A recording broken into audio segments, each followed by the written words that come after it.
Ini dia motor fuel cell yang sudah dibuat tahun 2009 dan saat ini tahun 2020 masih digunakan. Yuk kita lihat detailnya.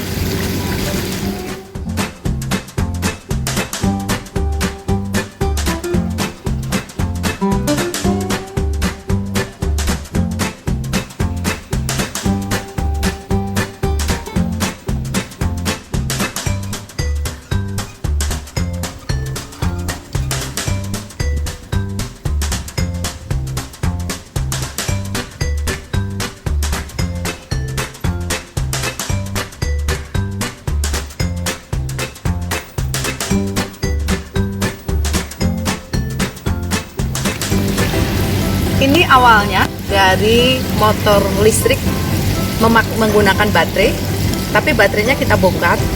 Dan saat ini baterai untuk starter saja, untuk starter dan backup, kita taruh di belakang di sini. Ini masih ada baterai, tetapi sangat kecil. Jadi dari ukuran semula, dia jauh lebih kecil baterai yang dipakai. Kalau dilihat dari sistem yang ada di motor ini, kita setelah bongkar motor listrik, kita masukkan sistem fuel cell. Fuel cell yang di sini dipakai adalah 500 watt dan kita letakkan di bagian tengah. Waktu itu kita membongkar depan dan isi dari motor ini. Chassisnya kita bentuk lagi sih di sini ya. Jadi biar dudukannya lebih nyaman saja dengan metode open kapot. Dan di sini oksigen dialirkan dari blower ini. Jadi blower yang ada di sini ini running dengan udara bebas saja, lalu dimasukkan di sini. Dan fuel cell ini mendapat hidrogen yang berasal dari tangki metal hidrit.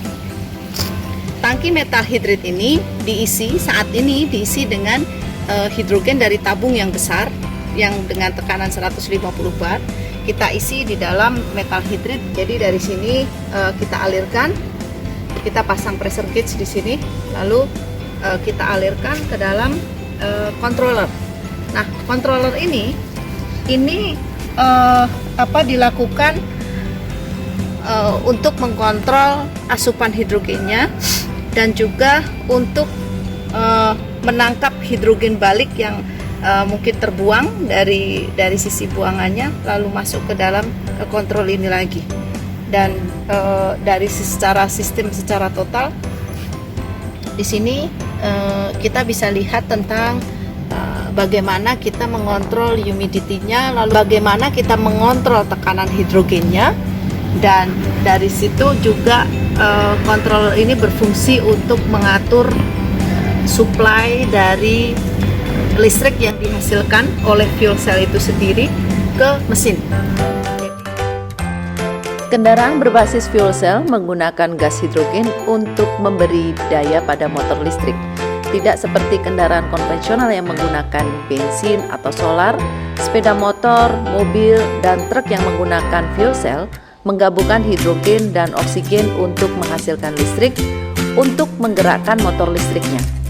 Karena sepenuhnya digerakkan oleh listrik, kendaraan berbasis fuel cell ini juga dianggap sebagai kendaraan listrik. Namun tidak seperti EV lainnya, jangkauan dan proses pengisian bahan bakarnya sebanding dengan mobil dan truk konvensional, yaitu kurang dari 3 menit.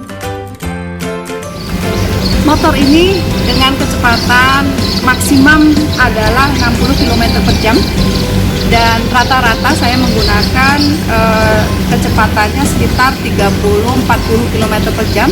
Penggunaan dari hidrogennya adalah sekitar 1 liter gas bisa mencapai 1 km, sehingga tabung ini berukuran 750 liter gas, sehingga bisa sekali charge, sekali isi gas hidrogennya bisa digunakan untuk menempuh jarak 750 km.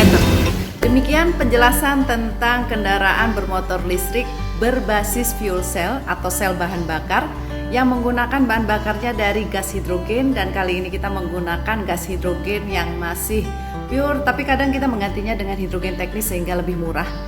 Dan ini bisa membuktikan bahwa penggunaan fuel cell itu sudah lebih dari 10 tahun pun masih bisa beroperasi tanpa mengubah apapun, hanya mengisi ulang bahan bakarnya yaitu gas hidrogen. Semoga ini bisa menjadi inspirasi dan bangkit teknologi Indonesia. Sampai jumpa.